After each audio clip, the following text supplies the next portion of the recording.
So there were two 7-year-old twins who were always getting into trouble.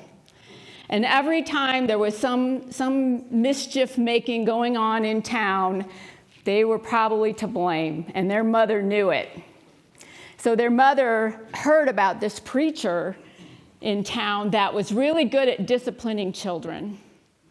And so she decided she was going to have the preacher meet with them. So the preacher said, sure, he would meet with them, but he wanted to meet with them separately. So he was going to meet with one in the morning and then the other one in the afternoon. So the morning appointment comes, and the little boy goes in to meet with the preacher, and this preacher is this big man with this booming voice, and he says, son, where is God? And the boy's like, startled. He didn't expect that question, and he doesn't say anything. And the preacher looks at him again. He says, where is God? And the boy, again, is silent. He doesn't know what to say, and he's like shaking. And the preacher, like in a very stern voice, putting his finger right in the boy's face, where is God? The boy screams, runs home, goes into his room in his closet, closes the door. And his twin brother opens the door and said, what happened? Because, he had the meeting in the afternoon. And he said, well, God is missing, and we're in big trouble because they think we did it.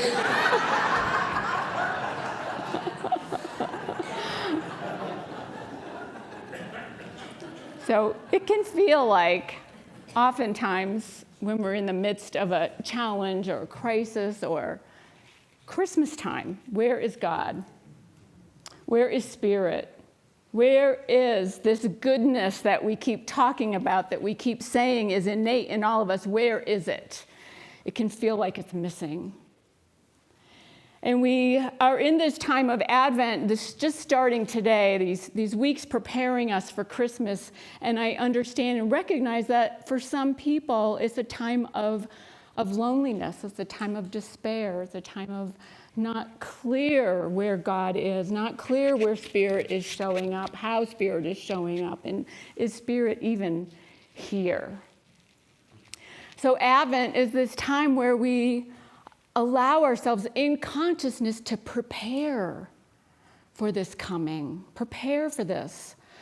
In Unity, we teach that the birth of Jesus is a birth of a new awareness of who we are as spiritual beings. And so just like new parents will prepare for a new baby, we prepare ourselves in consciousness. We prepare our hearts for this new way of being, this new awareness of ourselves, and get ready for it and make it welcome. It needs to be welcome in order to flourish, in order to be nourished. And so Advent is this time where we do this in consciousness, and it starts with faith and hope. And yes, I ordered up some hope, and that there is a P in that. We're not having a hoedown. Some people said, oh, can't even see the P. It looks like it says ho, but there's no hoedown. It says hope, faith and hope. Sorry. I had to say it. But I ordered up the hope from Amazon, and it arrived in time. So faith and hope is the first Sunday. Then next is peace, then love, and then joy. And these are qualities that we cultivate, is that we help make welcome this birth of this new awareness. Faith is something that we all have. It can be so easy to say, well, I don't have as much faith as that person, or I just don't have, or I've lost my faith. Well, you haven't lost your faith. Faith is part of us. Faith is an innate quality of us. We talk about faith in unity as one of the 12 powers, the first 12 power, the first of them, because it's so important that according to your faith, you will experience your life. What you believe is what you see. And so faith is extremely important. It's our ability to trust. It's our ability to see without evidence of it being true. What we believe is so important. It doesn't mean that we won't have doubts, but we believe and we trust. And so you may not have your faith or your trust in something that is serving you. Where are you putting your faith? What are you trusting in? Who are you trusting in? And then hope is that expectation based on our faith. And so if we have faith and we're trusting in that life will always unfold for our highest good. Can you hold that? Do you have faith in that? Do you trust in that? Then we can have hope for life that will serve us well, that will serve others as we touch them, as we connect with them. If we're trusting or our faith is in things that are negative, we can so easily lose hope. So easily lose hope and feel like there's no hope. When we're just looking at the surface of things. So it's okay to have doubts. Peter, who represents faith, one of the 12 apostles, represents faith. He had lots of doubt. Doubt is innate in faith. It's part of our faith to have doubt because we're trying to trust things that we can't see, trust things that we can't prove. So doubt is not the opposite of faith. So if you have doubts, it's okay. The opposite of faith is control. If we have to know something, if we have to make sure something goes a certain way, our way usually, that's not faith. Faith is holding the mystery. Faith is holding a vision. Faith is not knowing. Not knowing. And we can hold that with tenderness. We can hold that with love for ourselves. We can hold that. We don't know how life is going to turn out. We don't know what's going to happen the next corner, around the next corner. We just don't know. So we want to put our faith in things that can serve us. Put our trust in that. Trust that this new awareness of our spiritual nature is going to lead us to things that are good for our soul, good for our community. And it can be really hard to do this. It can be really hard to do this. A couple of weeks ago, I talked about some anger I was feeling that was way out of proportion to the misunderstanding that triggered it. That's always a good sign for me that something's not in alignment. And so I hung on to that whole week. And I had an appointment with my spiritual director who hears everything and loves me anyway. And I had an appointment with her that Friday, and I told her where I was at and how I was feeling and all these emotions that were coming up for me and this angst that I was feeling. And so what she often does, which is just brilliant, which of course is sometimes the last thing I think of, well, let's meditate about it. Where is this coming from? What is triggering these emotions coming up for you? And so we sat together in meditation. And I just try, a lot of things were coming into my head. Well, maybe this, well, maybe this, well, maybe this, and then stop. Just stop. Stop the thought. Ask for clarity.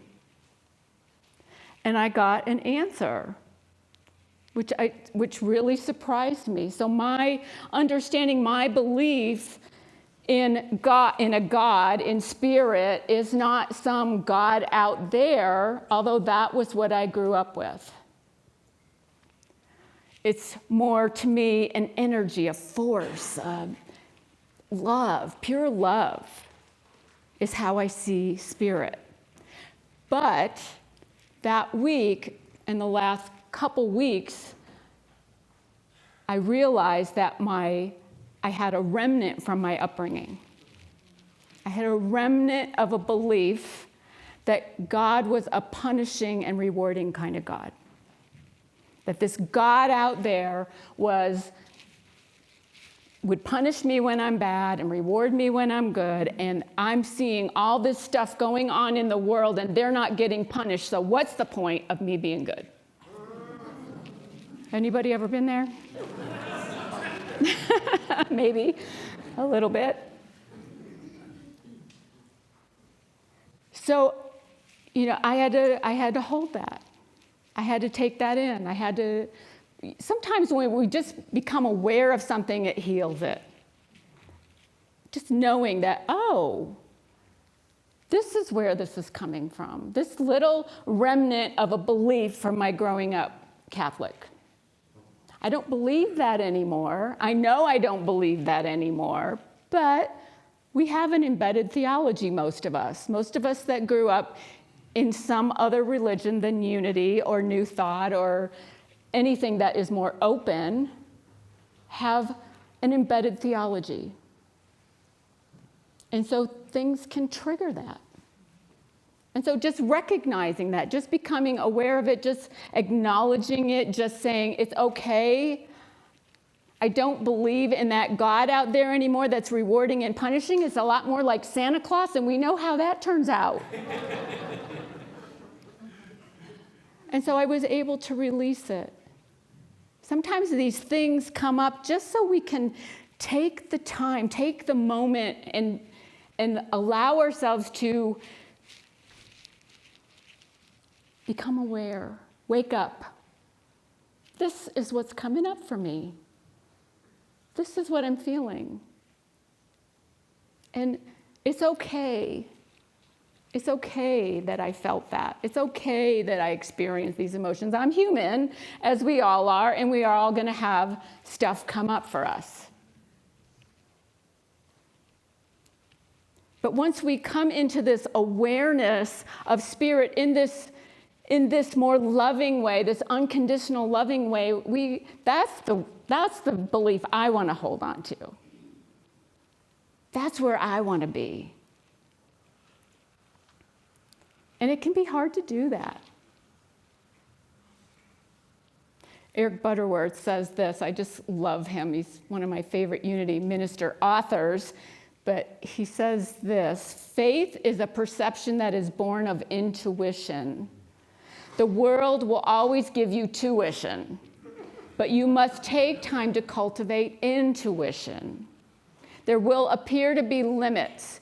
You are too old, too young, there is too little time, not enough money, but intuition will always reveal a way, a means, a magic solution to the seemingly impossible. Let's stop there. Turn that off. Okay. I should have given instructions this morning.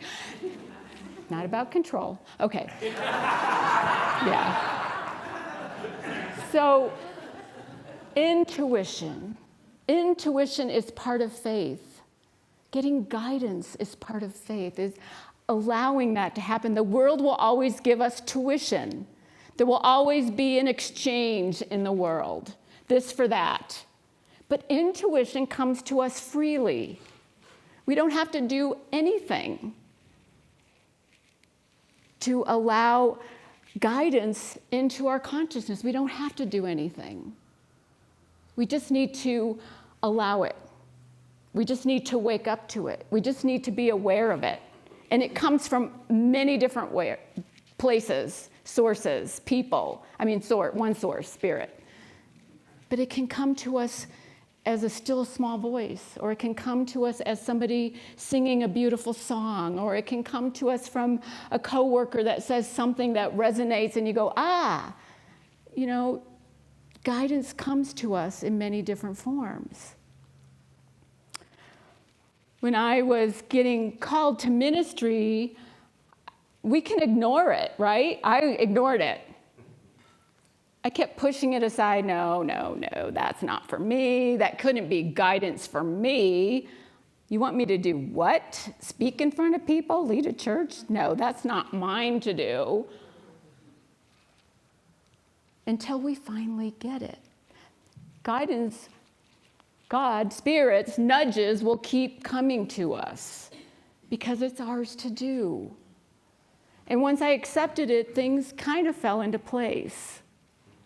And it's been such a rewarding experience for me, for my soul to grow. I've seen so much growth in awareness of who I am as a spiritual being. So we can ignore the guidance or we can allow it. And it doesn't come all at once, it comes in little steps at a time. And God gives us a how-to. Okay, now you can put up the next slide. Faith thinking may reveal many closed doors. I said that wrong. Let's start over. Fact thinking may reveal many closed doors, but faith thinking shows us where the keys are. Fact thinking reveals empty vessels. Faith thinking reveals upturned receptacles waiting to be filled by divine action. So there are facts, there are things that are true in the world, and then there's faith. And we're not saying ignore the facts, but also don't ignore the faith. Rely on the faith. Yesterday, I babysat my granddaughter for the first time. It was my son-in-law's birthday, and so they made reservations for brunch. And as they were leaving, my son-in-law said to my daughter, "So do you want your mom to take pictures of the baby and send them to us while we're having brunch?" Because that's what they did when they had a dog and a dog sitter, proof of life. And she said, "No, it's my mom. I trust her." Oh, I hope nothing happens while she's gone. They were only gone a couple hours, but that's faith thinking. When they had a dog and wanted proof of life pictures when they would travel and had a dog sitter, that's fact thinking. Fact thinking. So we want to do more faith thinking. According to your faith, you will experience life. According to what you believe, according to the way you believe things are, is what you will see.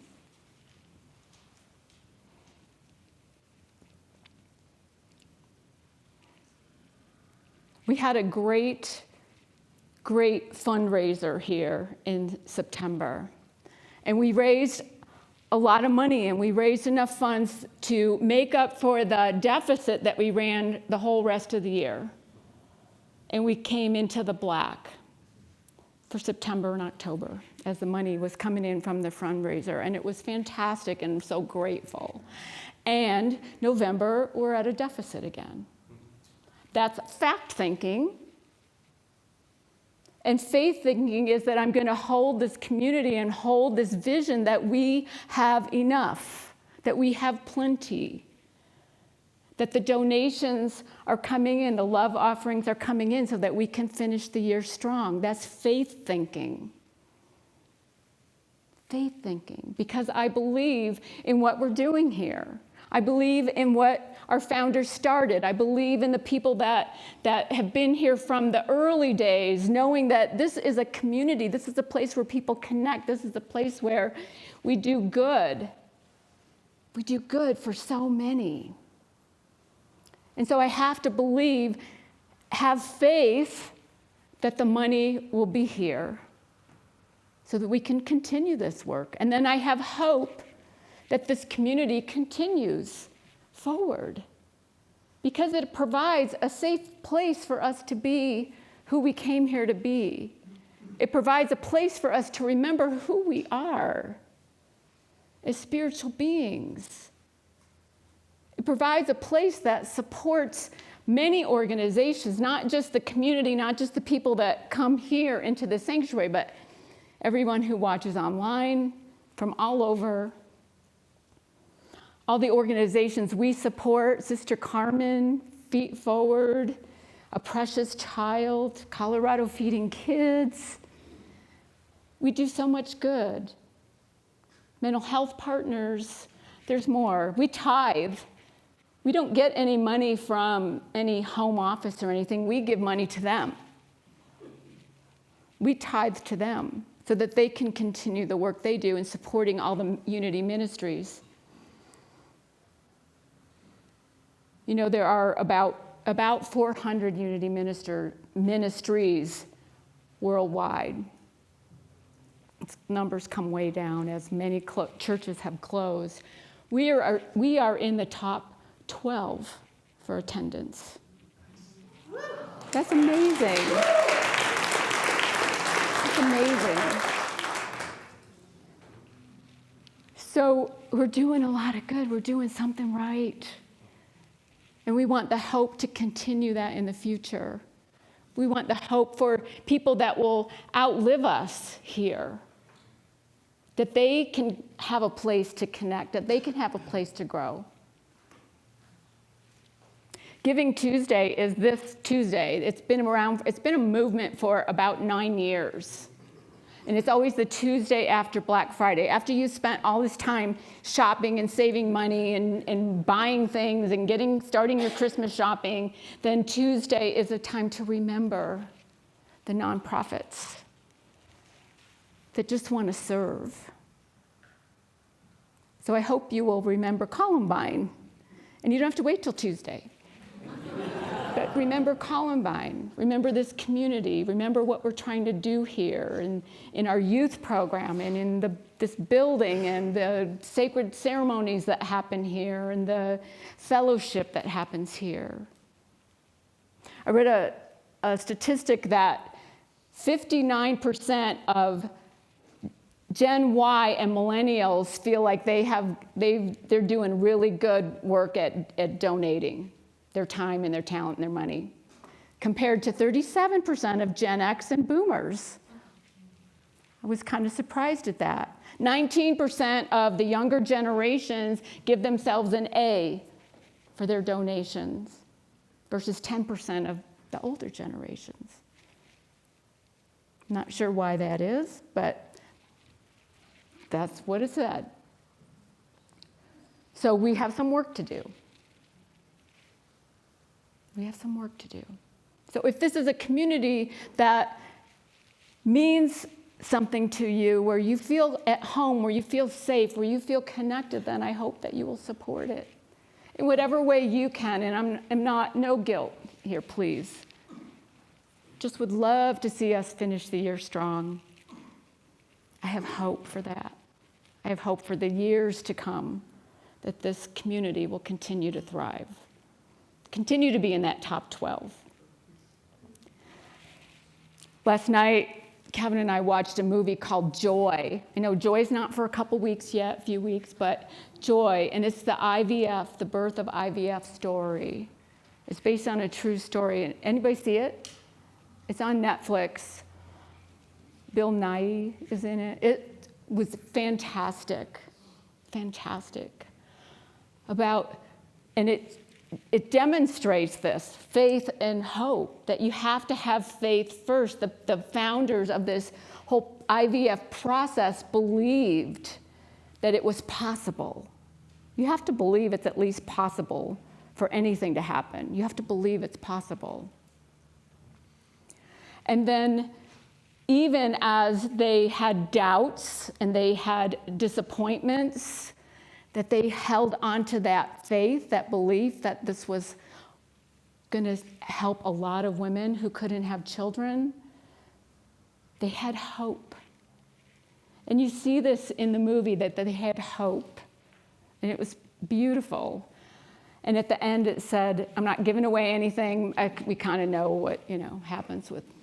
But 12 million children born as a result of IVF. Since 1978, which gives so much joy to the women that couldn't otherwise have children. So I recommend it on Netflix. So according to your faith, you experience life. What is your faith in? What do you believe in?